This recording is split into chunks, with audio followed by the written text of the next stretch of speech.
Today on 90 Feet Away, I am joined by Steve Figueroa. Steve Figueroa is a kid I met when he was 17, 18 years old out of the Bronx, New York, worked his way through college at WCC, SUNY Cortland, went on to play pro baseball independently for years, and is now an assistant coach out in California. I look forward to this.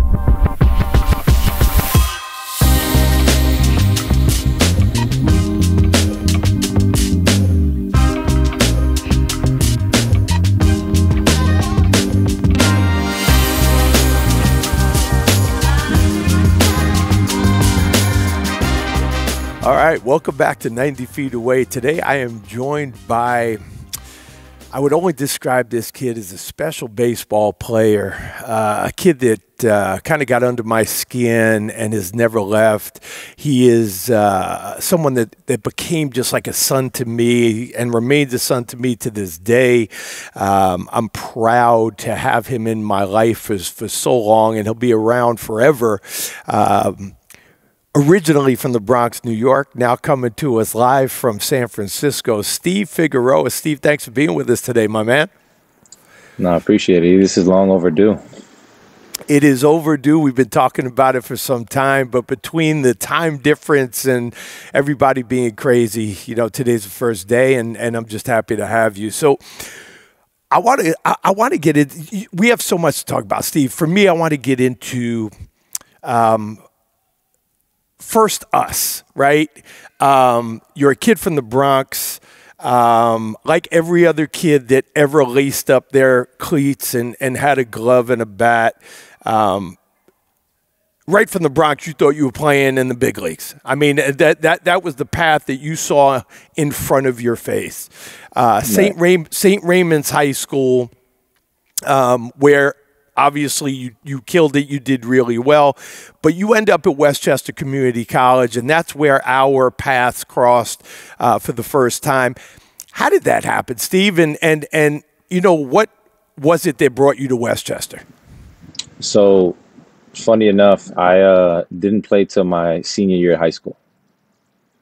I had made the team when I was a freshman, played a couple games, played behind some guys, got into some trouble academically, so got kicked off the team, and then had a long conversation with my dad if baseball was going to be, you know, what I wanted to do, and I ended up like killing it in the inter squad and doing really well. So I lost a lot of confidence like my sophomore year, did really well over the summer, did a lot of training with my dad, came back in and said, I'm not going to play my junior year. I want to get my grades up because Mark DeLuca, the varsity head coach who had passed away a couple years ago, told me it doesn't matter how good you do. You need your grades to get somewhere. And if you don't graduate, you can't play anywhere. So I said, all right, well, I'm going to take off my junior year. I'll try out my senior year. And if I'm on the team, I'll try to do well enough to go play somewhere. Ended up actually being a third-string third baseman. First third baseman had gotten hurt. Backup guy had gotten detention. I ended up playing that game against Stepanek, went 4 for 4 and never came out the lineup since.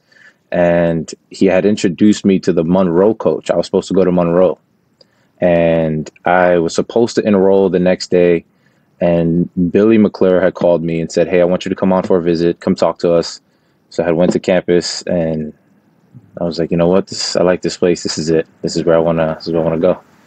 So it's kind of crazy to me because anyone that has ever seen you play, and if you haven't seen Steven play, it's one of those things where everybody says, you know, lefty swings is just beautiful. You know, they're so much prettier than righty swings. But not only was your swing beautiful, you arguably are one of the best hitters that ever played at Westchester Community College. I mean, I'm gonna go out and I'm gonna say you were top 3 for sure, all time at WCC. But the audience just heard that you didn't play in high school until your senior year. Right. My message always, because I'm not embarrassed to tell people, I didn't take school seriously either, and then it was kind of too late. So it kind of makes me who I am and what I am today to these kids, where academics is just as important as baseball because one without the other just doesn't work. You're the type of ball player, the type of athlete that had you taken school seriously, in my opinion, there was no place you couldn't have played. And I don't care D1, D2, D3. I'm thankful that you ended up at Westchester, but I think had you taken school seriously, you could have been pretty much anywhere. How do you feel about that? I feel like if I would have taken school seriously earlier, my life would have been different. I mean, I don't regret anything after that because I've learned a lot, but it's one of those things where I thought baseball was going to take me where I wanted to go and school didn't matter. I'm like, okay, if I work hard enough, they will overlook the school part, and then I realized, at a younger age, I was good at baseball, but I wasn't exceptional at it, right? There wasn't any tools that stood out that said, okay, you're worth taking a chance on. So not till later in my career that I figure out, okay, school is kind of something I should have put a little more attention to. And I would have probably gotten the help or, met the guys that would have got me the exposure I needed. I'm not making excuses for you, Steven. I'm not that guy, and I've never been that guy. No. But I don't know that you had like an easy home life, right? Like you had a lot of stuff always going on, right? There was always stuff happening. And I think it pulled your attention probably away from other stuff that was probably more important for you to be concentrating on. What probably makes me the most proud is now I fast forward to you in 2024. I think I met you in like 2012, 2013, somewhere around there. Right? It was just around there. But now you've become me. Now you're working with kids every day. And what message are you giving them on a regular basis to help them not fall into the trap that Steve fell into? For me, the biggest thing I'm giving my kids every day is having them understand that baseball is not your reason to go to the big leagues. Being a good person, setting good standards, right, having good discipline, those things are going to take you to where you got to go, but those things are going to make you a better human. And those are some values that I've learned from my father, my brother, and when I got to Game On, things you've instilled in us. And we've had countless conversations, good and bad, but things that I appreciate every day, that this is just the way we do things here. I don't care where things are done anywhere else, but these are the ways we do things here. And making sure that my kids understand that when you come in here, you come in with not only self-respect, but a respect for what you're coming into, right? So you respect the home, you respect yourself, and you respect the work ethic that's about to be put in and your peers. So for me, the respect part and having them understand that the standard is more important than yourself. Can you believe what just came out of your mouth? No. Knowing, if you would have told me 4 years ago, no. Right. This is not even, 4 years ago, 5, 8, 10, 12 years ago. Like, it's amazing. I just got chills because, as I said to you, I mean, I'm proud of you every day. And yes, I am proud to have had like this much of involvement in your journey. So I need the audience to understand, I just called you top 3 hitters in a college's all-time baseball program. I need you to be honest with the entire audience right now, and this is going to get hundreds of thousands of views, Steven. How insane were you? How much did I yell at you daily because of how insane you were with your swing, trying to change it, trying to tweak it? Talk to the audience for a while and take your time thinking about this because, man, I tell you what, if I didn't wring you by your neck over the years, talk about it. So I'm going to start with the way I met you because that's kind of where this all began. And this is when it was frozen ropes. And me and a kid named Elvis had gone into the cage and we were told we could hit there for free. And you came in and you was like, who the hell are these kids? And you went over and you're like, dude, who are you?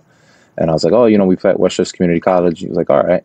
Then the next day we had a team practice. I had stayed late. It was me and 2 other guys. And you came in the cage and you was like, hey, any knucklehead could pull the ball. For the next 3 rounds, I only want you to hit the ball the other way. And it's funny because I did it with my father my whole life. That's all he ever taught me. I couldn't for the life of me in that day. And so I went home, and I had probably changed my stance every week for the next 10 years. And if I went through any like struggle, slump, whatever you want to call it, I've never changed my swing, but I've always changed my stance.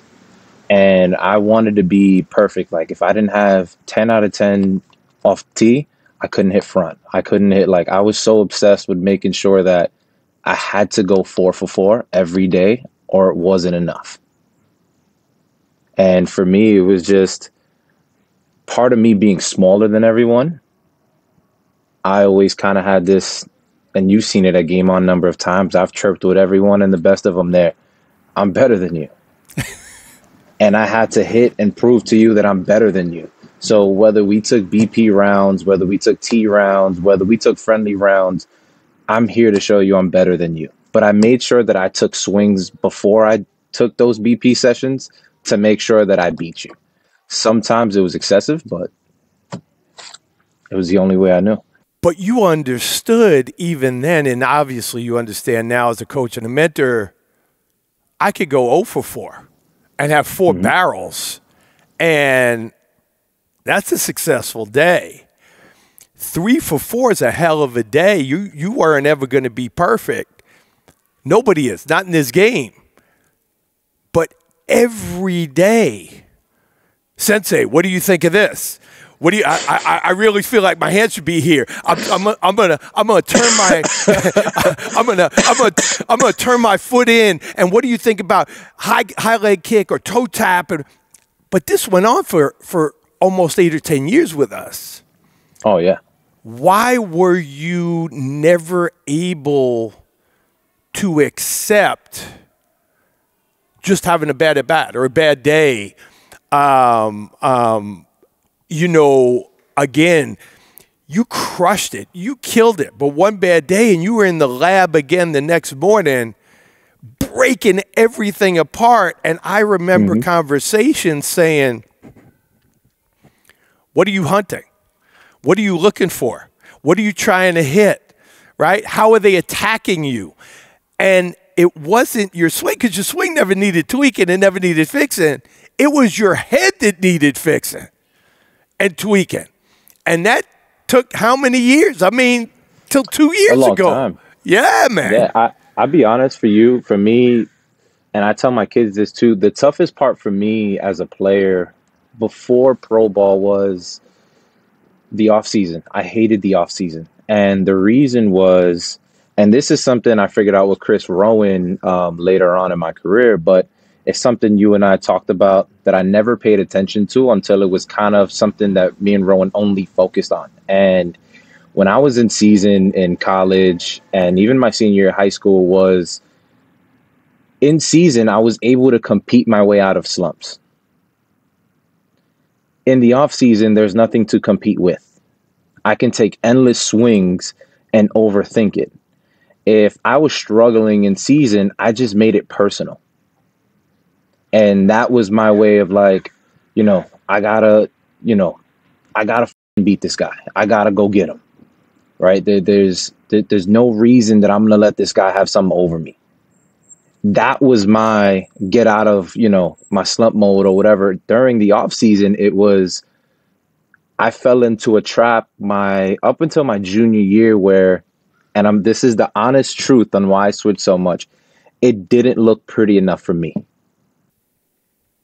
So again, you were chasing perfection. Correct. Fast forward 12, 13 years from now, is there perfection in this game? Not even a little bit. Right? You fail 7 out of 10 times. You're Hall of Fame, my man.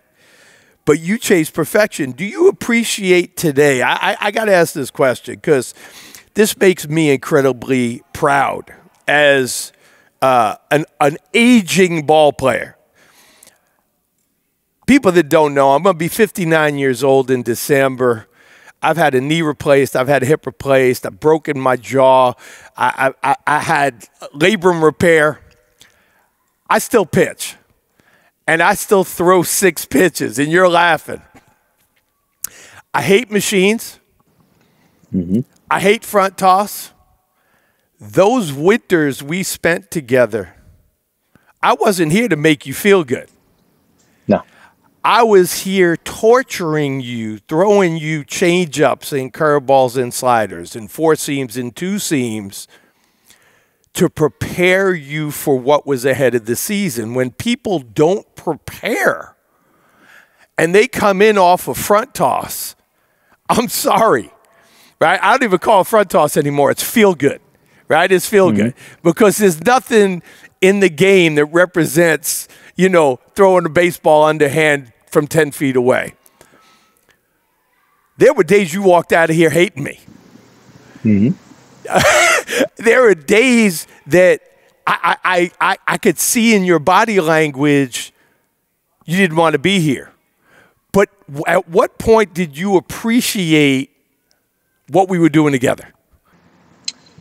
When I didn't struggle as much in season, right? And a lot of it was, it's not that, you didn't give me feel goods. You gave me a different kind of understanding with confidence, right? So I remember I used to tell you, like, you and my father are very similar, right? Where my father would be, you made 5 plays.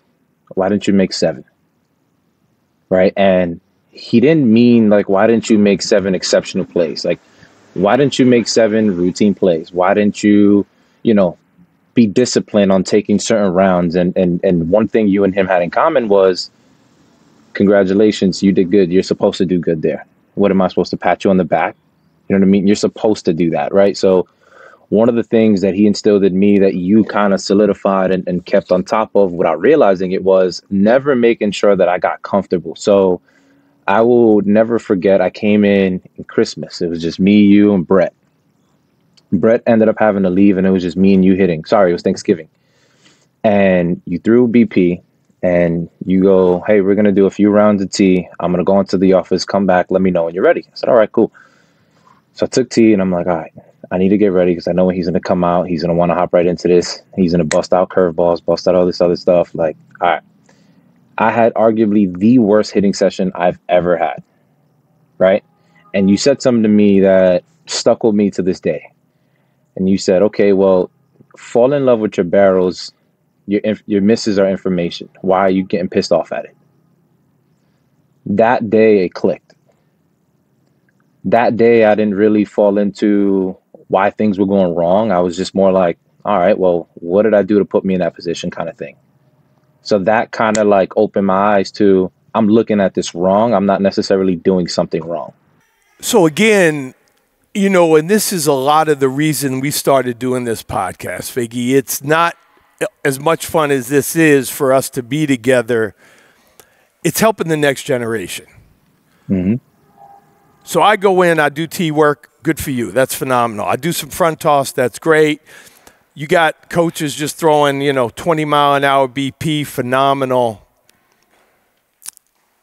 At what age did you understand that the mental, the emotional, the preparedness was probably more important than the physical?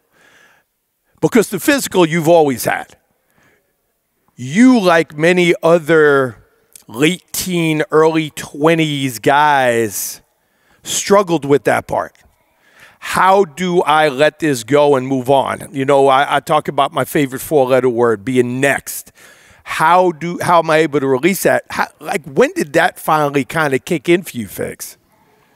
So the mental part didn't kick in till I got to pro ball, and 2 situations that happened. But the preparation part, my brother Victor had told me something when I was a freshman in high school, and he said, instead of trying to outwork everyone, work as hard as you can to know that you can play comfortably without having to worry about, because he's like, if you look left, you miss reps. You look right, you miss reps. Whatever it is, if you're looking anywhere other than what you're trying to accomplish, you're missing out on yourself. So put as much work in as to go in the game and say, I've done this so many times, I'm good. So my motto became, practice how you want so you could play how you want. And I said after that, well, any program is going to have to adapt to me, and I'm going to meet them in the middle. Now, the mental side didn't kick in. I remember I was playing in the Empire League, and I had gotten a call to go play in the Atlantic League. And I show up there, right? I'm extremely early, and I am the only non-big leaguer in the clubhouse, right? So I feel like I don't belong. Everything, I think I was hitting like close to 500 before that. All that confidence went out the window, and I fell into my environment. I remember I signed everything. I had walked out, and I called my dad, and I said, "Hey, I don't know if I can do this. I'm not ready for this. This is too much. Like I don't feel like I'm mentally and emotionally ready to be here." I was expecting my father to go on this whole rant of like, you've worked hard, you've done this. I will never forget this. My father said, "Hey, my dad was doing construction at the time. He said, 'Hey, we have a job tomorrow. I'll see you here tomorrow at 3, drive home. Let me know when you get to the house. We'll get going tomorrow. I just want you to know I love you. Whatever happens, I love you. If you stay, I love you. If you don't, I still love you.'" But he then calls me back and he said, "Just do me a favor." I go, "Yeah." He goes, "Play tonight. If you don't like where you're at and you feel the same way tomorrow, come home." So I said, "Okay, no problem." I ended up having the greatest night of my life. I go 3 for 4. I hit the go-ahead run. I make a couple of nice plays, and I go on one of the best runs I've ever had in pro ball. What people might not understand, and I'm not being disrespectful here, the Empire League was a fledgling startup type of league. Mm-hmm. I'm just going to try to give people an idea. Then there's like the Frontier and the American Association. The Pioneer League is right in there. And then the Atlantic League. Like the Atlantic League, when Figgy says he was the only non-big leaguer, legit, he was the only non-big leaguer. Everyone that plays in the Atlantic League, today I'm going to say 90% of the guys were in the big leagues and they're trying to get back, and that's the league they play in. Figgy went from like, let's call it low A to triple A in overnight. And not only did you have a great night, you then went on to have a phenomenal 3 weeks, if I remember correctly. I want to say you hit mid to high 400s for 3 weeks there in the Atlantic League, which was insane for the York Revolution, and just unbelievable. How were you able to control the mental, the emotional at that point? You were nobody. These guys didn't even know your name. Never heard of you. Empire League, they didn't even know where the hell that was. I guarantee you, none of them probably even heard of it. No one. No one even heard of it. And then here comes this kid who's just raking. Like, walk me through that, Steve. So Alexi Casilla was my locker mate, and he's a 10-time big leaguer and arguably one of the best infielders I've ever seen in my life, right? The guy was like a magician with the bat. He was the captain. And, he came in and he was just like, "Hey, like, just play baseball," right? And I was like, okay, well, kind of that's what I'm here to do. But now it makes sense at this point in my life. But while I was there, I remember taking a couple ground balls. He came out to help me, and I was out there getting work in early every day. And all these guys, the first couple of days, are looking at me like, "Oh, that rookie's just hungry." Like, but I did it consistently every day, and getting work in early was something I loved to do because I was afraid of failing, and I wanted to always make sure that I was prepared. And he told me, he said, "Hey, I want you to stay hungry. You brought something to us that we kind of forgot and we kind of got complacent. You brought some kind of fire to us." And one thing that fixed me offensively was I remember I came up with bases loaded in the bottom of the 6th. I had a fly ball to the pitcher. And you know better than anyone, I was a hothead when I got pissed off. So I come in, I slam my bat, throw my helmet, I'm, mother effing everywhere. And Melky Mesa comes up to me and he goes, "Hey, what are you so upset about?" I said, "Dude, I didn't do my job." And he goes, "Well, he has a family to feed and so do you. Somebody's got to win." Just make sure you don't get beat the next time. That perspective changed for me and made me understand that it's a business too, right? It's not a real life problem. From then on out, I understood that I don't have to overthink and be so caught up that this is something I have to do. This is something I get to do. And from there, I mean, you go on. I mean, I know they didn't re-sign you because literally, I forget the guy from the Baltimore Orioles, right? They had just signed the third baseman from the Orioles from the year before, right? Yes. Okay. So you didn't get an opportunity to go back there, but you stayed in pro ball for years and, you know, back and forth from Puerto Rico and playing some winter baseball. And again, like for me, what does the almost 30-year-old Steven, it's crazy for me to even say that, what does the almost 30-year-old Steven say to the 16-year-old Steven today?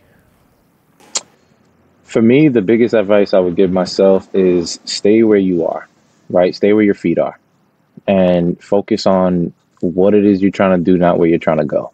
And I think I was so caught up in trying to be a big leaguer instead of trying to play on my high school team and produce, trying to get to a better college instead of win games for my teammates.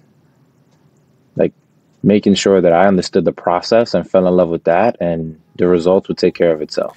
Real life stuff, right? Like we Right. talk about all the time is getting kids comfortable being uncomfortable, right? For me, baseball happens to be the platform that we have, but real life is I have a mortgage, a car payment, my baby's sick, I have no formula, I have no diapers. What do I do first? Oh, and by the way, I don't have enough money in my checking account. That's real life stuff. But we make baseball that important. So when we forget that it's just a game and I'm supposed to be having fun is when so many guys get sucked into the bad stuff, right?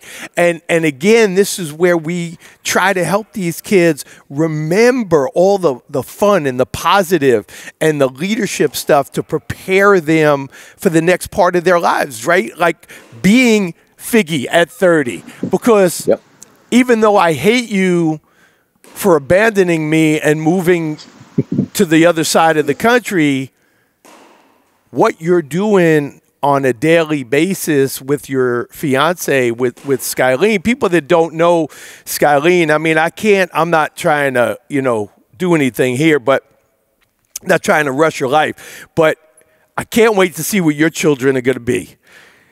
Between Steven's baseball, Skylene, Elazar, I think is still the all-time doubles leader at the University of Maryland, captain for the Philippines national softball team. Dude, I can't wait to see what your sons and daughters are going to be like. And based upon the lessons learned, how you're going to be able to help them down the road, the same as you're helping these kids now. You're in a tough spot, Steve. You're a kid that had to fight for everything in the Bronx, New York, working right outside of Silicon Valley. These kids don't know what real life stuff is. They don't know about, they may know about drugs and alcohol, and they don't know about murder and crime and robbery and getting jacked and carjacked in the neighborhood. How do you get the message across to these kids? And I'm not saying they have it better or worse. It's different than you and I had. How do you get that same message across to them, Steve? I realized that I had to relate to them on a different level. So the struggle when I talk to these kids about kind of adversity and dealing with certain things is making sure that they understand no matter how you look at struggle, it's whatever it is, you make it in your head.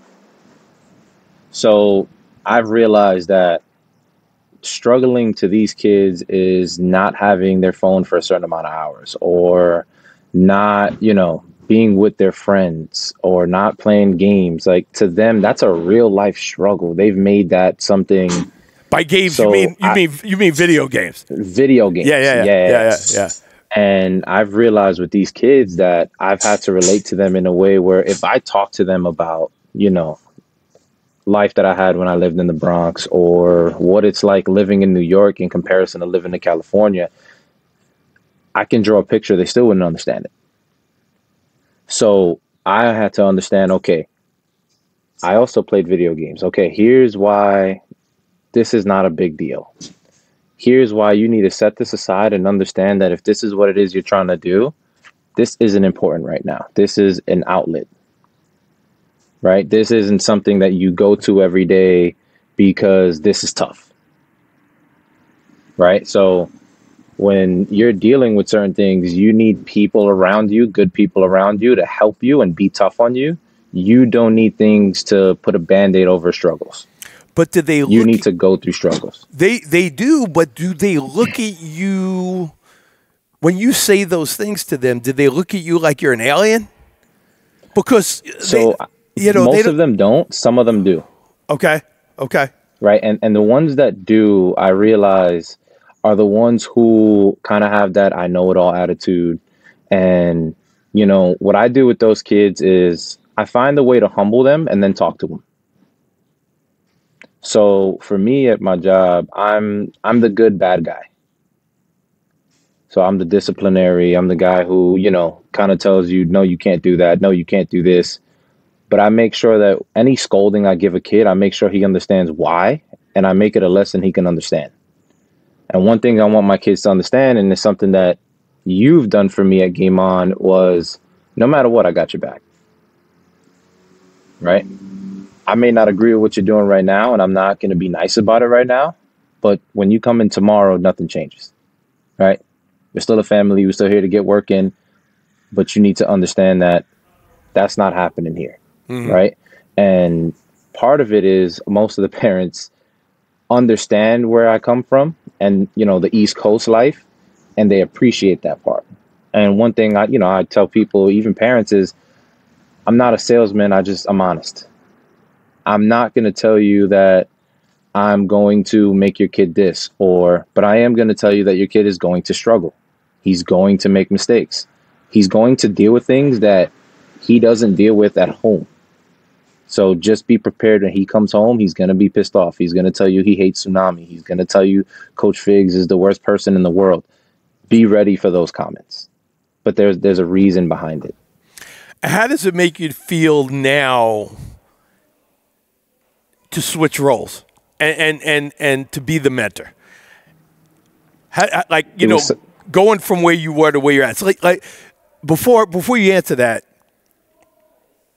that was a comment that I would say, and I say every day. I know I'm a good human being. People love me.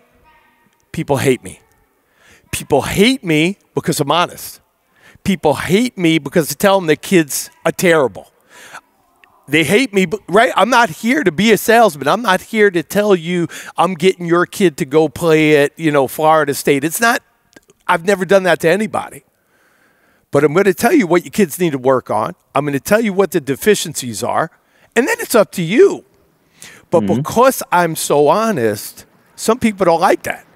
So a lot of parents don't like honesty as much as they like honesty. Or let me rephrase that. As much as they say they like honesty, right? Well, Everyone loves the truth. It. Yeah. Right. Everyone loves the truth. They want the truth until it affects them. Right. So, for me, it's like, I have countless parents come in and tell me, well, my kid needs to, you need to get my kid into high school. You guys, have 100%, rate of getting kids into high school. You need to guarantee I said, listen, I can't guarantee nothing. I can't guarantee you, your son's going to play in high school. I can't guarantee you your son's going to play in college. I could promise you that if he works hard, we can get him in front of the right people, and then it's up to him after that. I can't promise you playing time. I can't promise you he's going to be the next Mike Trout or Derek Jeter or whoever it is you claim your kid is. But whether you come to me every day for an hour, still not enough. If your son isn't doing stuff at home, if your son isn't sacrificing, working out, getting better, eating right, doing all the things it takes to get ready, it doesn't matter how often you come and see me. because most of the time these kids forget everything the moment they leave. People don't understand this, Steve. You know, I've talked about this stuff for years. Ignorance is no excuse, except that at 59, growing up in the late 70s and early 80s, the only people that worked out were football players and weightlifters, period. Basketball, baseball, their workout was playing. It was playing, it was throwing. Well, today, we know it's different. Today, if you're not in the gym in the off season 5-6 days a week, working on your core, working on your rotation, working on your lower half, working on arm strength, you're not going to keep up. When I grew up, and I'm going to say into definitely the 70s, into the 80s, like the hardest throwing guy in the big leagues was 94. 94 today is below average, right? Well, that's not happening by accident. So if they're not putting the work in, how can I put 50% in and expect to get 100% out? My biggest issue is you and I can preach that all day. If the parents don't help keep their feet to the fire,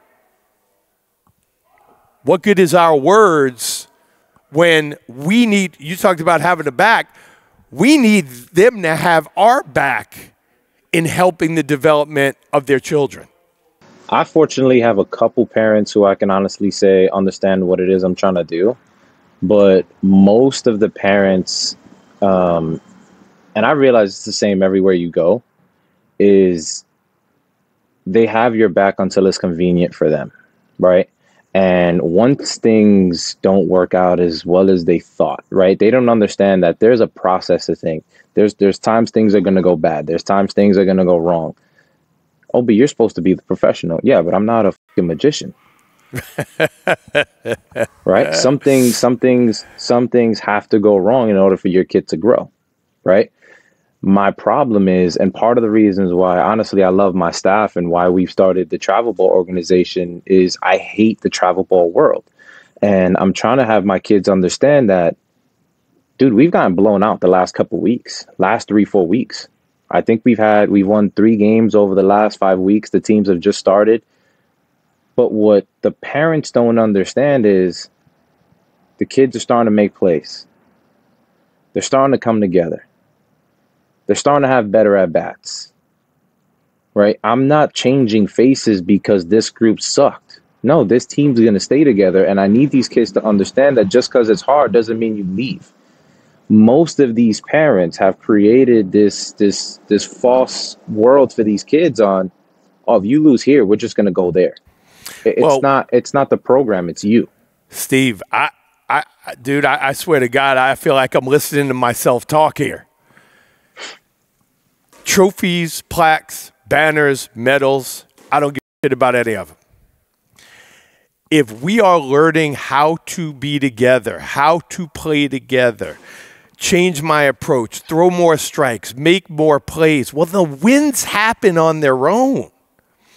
But there are people that chase jerseys season to season to season. Now, I'm not saying some of them don't have a legit excuse, but when your child has been on 5 or 6 teams in 2 years, look in the mirror, my man. You got to look in the mirror. It's not the coach. It's not the umpire. The umpire didn't suck. Your son struck out 4 times. Your son sucks, not the umpire. Right? It's raining. Well, it rained for both teams, and both teams had to play in it. You know, suck it up, Buttercup. I don't know what to tell you. So for me, the parenting part, when I talk about holding their feet to the fire, is incredibly important in helping that athlete through the process, through their journey. It's wild. I want to move on a little bit. Again, I'm going to talk about your fiance. She takes a job out in California. She's the head coach of a college program. You want to? I don't know if I'm okay to say the name of the school. No, yeah. Okay, yeah, that's fine. Go ahead. Tell everybody where it's located. And it's Menlo College. It's in Menlo Park, just outside of San Francisco, California. Okay, so Figgy's fiance gets a job as a head coach at Menlo Park, and Figgy, Figgy for the last few years before he left me and moved to California, got very involved in my softball program as well. Figgy is now an assistant softball coach at the college level. Please tell me what that's been like for you. Honestly, it's been great. The girls, listen, I love all the guys that I work with, but girls listen, right? And I've learned that early when I was working at with the girls in Game On, and it's been easy to kind of get them to understand certain things. It's just also hard for the college girls to relate to coaches who are young. One thing me and Sky have in common is I don't care what the world's philosophy is. This is what we believe in. They didn't like that they couldn't combat and win an argument. They would say something, no, this is the way we do things now. This is how things are supposed to get done. This is the way you hit, run, catch, throw. Period. They didn't like that. And for the ones who did, they kind of got on board, and, thank God now there's a standard where these girls are practicing on their own. They're doing stuff on their own. They're asking a lot of questions. And it's amazing over the last couple of years to see how far some of them have grown and where they are now. It's outstanding. I tell you, for me, I had the honor of coaching at Manhattanville College for a year or two with Dale Martin. And coaching at that level, I found that girls truly do care. They truly do want to learn. Boys, when they get to a certain age, I feel like they may not say it, but they'll roll their eyes and be like, shut the fuck up. I know it. I don't need you to tell me that shit. Girls truly want to please. They truly want to work. They're more of a team. Even though there's drama with girls, they're more of like a close unit, a team. So I'm glad you're having fun with that and enjoying it. How much do you miss playing? Every day. So every day. What really makes me happy is I do see your IG and your social media. You're still working out like you're a pro ball player. What's the motivation to continue to do that, Steve? To make sure that I can demonstrate to my kids and show them that I can do what I'm asking them to do, right? I don't believe that I can make the kids do something I can't show them myself. So I want to make sure that I stay in shape, but also set a standard to my kids and have them understand that I'm not going to ask you to work out and sacrifice stuff if I'm not willing to do it myself. This literally sounds like I'm talking into a mirror. And I'm not blowing myself up here. But at almost 60 years old, same thing. Because if I can't do and I can't show and I can't feel the ground ball and I can't hit and I can't throw, how am I going to tell you how to fix your shit? And why would you listen to me? Steve, that's unbelievable. What is next for Steve Figueroa? Right now, I want to take this academy and this program to a new level, right? I'm fortunate that I have a lot of guys that are on the same page and, we're good. So the travel ball is doing better. Right, the program is getting better, and at some point, I want to open up another facility, and I want to have it full time where we don't have to go at a later time. And then the dream with me and Sky is we want to open up a professional softball league in California. They just opened one here in New York. I didn't know that. No. Yeah, they just started. Well, they have a team in New York. I'm sorry. They have one team in New York, the New York Rise, RISE, out of Long Island. They used Hofstra's field as a home field this year, and they're playing in a league against like a team from Oklahoma, Florida, whatever. Real interesting. I could get you information on that. That's actually pretty cool because they literally just started here last year. I think that's pretty neat. I would be remiss if I didn't add that not only did you leave me, but you found your wife here at Game On 13. Yeah. You wouldn't be in California without Game On 13. Like me as a second father, your fiance, your future wife, like everything happens at this facility. It's unbelievable. And then you both leave me and move out to California. That's just some dude. That was during the academy. We had the winter workouts, and I will never forget that day. We started throwing balls in each other's cages and started talking. And then in between sessions, it just, yeah. Yeah, magic happens at Game On 13. So if you need to find a spouse or take a hitting lesson, you can come hang out with us here in Elmsford, New York. God. Steven, I love you. Man, I can't express how proud I am. You know I've always loved you, how proud I am. I'm going to use a line on you that my mother used on me. As a 17, 18-year-old, I didn't always like you. I always loved you, though. There were days you were hard to like. But the man, the adult, the coach, and the mentor that you've turned into, dude, I feel like the Grinch, you know, at the end of the Grinch where his heart grows 3 sizes. Bigger, yeah. You've made me so incredibly proud in just who you are as a human being, and I wish you guys continued success. And, you know, thank you for spending some time with us today, and we're going to have to get you back here before the season starts again. No, absolutely. Eve, I appreciate you, man. Love you. You're always there for me, and there's nothing I wouldn't do for you. Thank you, my man. We will talk soon, and thank you for being with us. We will see you again soon right here on 90.